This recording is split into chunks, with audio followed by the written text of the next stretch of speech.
નમસ્કાર મિત્રો, હું હેમા સોની પૌરાણિક વ્રત કથા ચેનલમાં આપ સૌનું સ્વાગત કરું છું.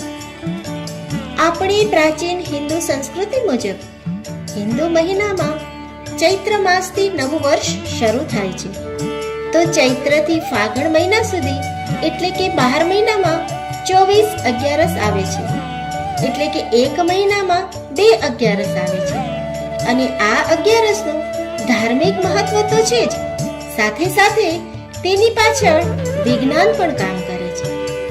તો આ અગિયારસ કરવાથી, તેની કથા અને તેનું મહત્વ સમજવાથી આપણને માનસિક તો લાભ થાય છે, તેમજ શારીરિક પણ લાભ થાય છે.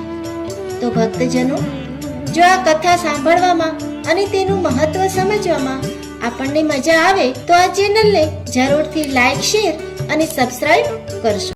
દાલભ્ય ઋષિએ ગભસ્તી ઋષિને પૂછ્યું કે પોષ વદ અગિયારસનું નામ શું અને તેનો મહિમા શું?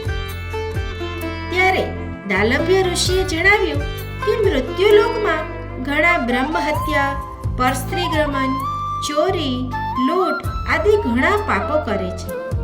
તેઓને કયા સાધનથી નરકની પ્રાપ્તિ ન થાય તે મને કહો.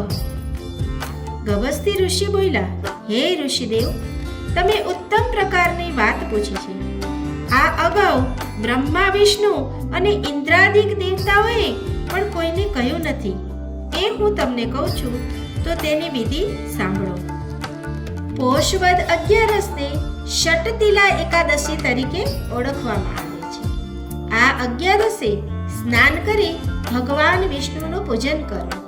ચંદન, અંબર, કપૂર, અક્ષત, અબીલ, ગુલાલ, પુષ્પ ભગવાનને અર્પણ કરવા અને ખીચડીનું નૈવેદ્ય કરી ભગવાનને ધરાવવું. પછી કોળું, નાળિયેર અથવા સોપારી અર્પણ કરી પ્રભુને પ્રાર્થના કરવી કે હે ભગવાન, આ સંસાર સાગરમાં ડૂબતા દુઃખીજનો પર દયા લાવો. અને નીચે મુજબની કથા કહી. હે ભગવાન, આ સંસાર સાગરમાં ડૂબતા દુઃખીજનો ઉપર દયા લાવો. પછી આ મુજબની કથા કહી સંભળાવી. મૃત્યુલોકમાં એક પવિત્ર બ્રાહ્મણ સ્ત્રી હતી. તે ખૂબ જ ધર્મનિષ્ઠ અને વ્રતો કરવા વાળી બાઈ હતી. તે 12 માસના વ્રતો વિધિપૂર્વક કરતી. પરિણામે આ બાઈની પરીક્ષા કરવા ભગવાન એક વૃદ્ધ બ્રાહ્મણનું રૂપ લઈ તેની પાસે આવી ભિક્ષા માંગવા ઊભા રહ્યા. ખૂબ જ ધર્મવૃત્તિ વાળી બાઈ હોવાને કારણે કોણ જાણે કેમ એને બ્રાહ્મણને ભિક્ષા તો ન જ આપી, પરંતુ તેના ભિક્ષા પાત્રમાં ક્રોધ કરીને માટીના 2-4 ઢેફા મૂકી દીધા અને ભગવાન અદૃશ્ય થઈ ગયા. થોડા સમય પછી બ્રાહ્મણી મૃત્યુ પામી. વ્રતો અને પુણ્યદાનના કારણે તેનો સ્વર્ગમાં વાસ થયો. પરંતુ ભોજન સમયે તેની થાળીમાં માટીના ઢેફા જ મુકાતા. કંટાળીને બ્રાહ્મણી ભગવાન પાસે ફરિયાદ કરવા ગઈ. જવાબમાં ભગવાને તેની ઉપરવાળો પ્રસંગ કહી સંભળાવ્યો. છતાં પણ તેના પર દયા કરી અને પાછી પૃથ્વી પર મોકલી આપી અને કહ્યું, તું ઘરના બારણા બંધ કરી અને અંદર બેસી રહેજે. તારે ત્યાં સ્વર્ગની અપ્સરાઓ આવશે અને તને બારણા ઉઘાડવા કહેશે.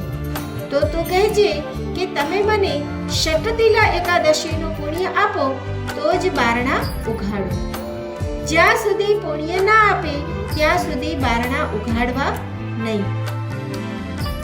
બ્રાહ્મણી પાછી ઘેર આવીને બારણા બંધ કરીને ઘરમાં ભરાઈ ગઈ.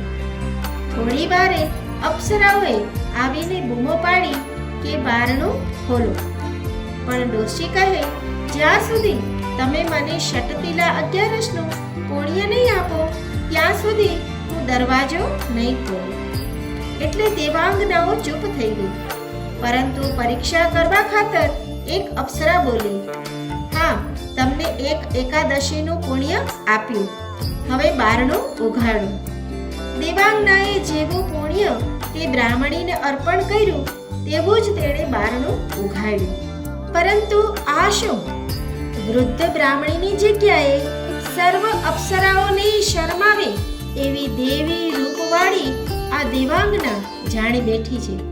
અપ્સરાઓ પણ વિસ્મય પામી ગઈ. જવાબમાં બ્રાહ્મણી બોલી, આ તો ષટતિલા 11ના પુણ્યનો પ્રતાપ છે. અપ્સરાઓએ બ્રાહ્મણીને વિનંતી કરી અને વ્રત અને વિધિ જાણી લીધા. પછી સ્વર્ગમાં જઈ એકાદશીની રાહ જોઈ. સમય આવે વ્રત કર્યા અને કૃતજ્ઞ થયા. આવો અનુપમ મહિમા છે ષટતિલા એકાદશીનો. ઇતિ શ્રી સ્કંદ પુરાણે પોષ કૃષ્ણ પક્ષે ષટતિલા એકાદશી સંપૂર્ણ. શ્રી ગણેશાય નમઃ.